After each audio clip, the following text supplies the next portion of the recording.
nandito tayo ngayon sa Asan Beach. So, dito tayo sa War in the Pacific National Historical Park. So, dito naganap noon yung World War II sa pagitan ng Amerikano at mga Hapon. Yan, ito yung battlefield. Ito yung pinaka-battlefield nila noon. Kaya pupuntahan natin yung mga statue ng mga Hapon doon malapit sa beach maya-maya. Nandito may naka-ukit na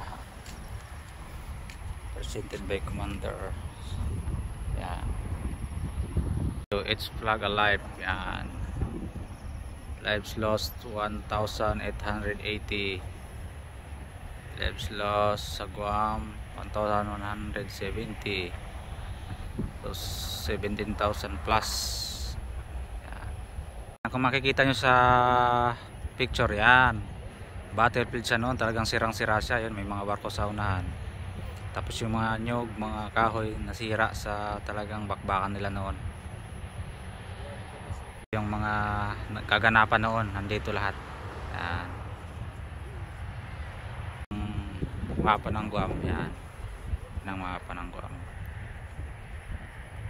Yan. Talagang dito nakapwesto yung mga armas pandigma nila. Yan.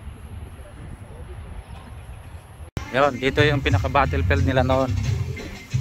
Yan, ito yung lugar na to. Ito ang bakbakan nila noon. Yan. Ito. Yan. Nagja-jogging nga, oh.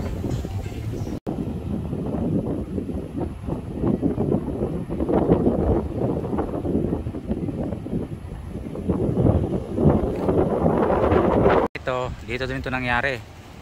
Yan. Bakbakan nila noon. Yan. Yan, tabing dagat lang. Sapa, ayan o.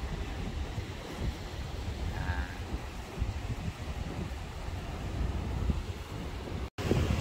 War in the Pacific. Yan, dito naganap noon. Yan, dito. Dito naganap noon ng digmaan noong July 1944. Yan, dito. Battlefield.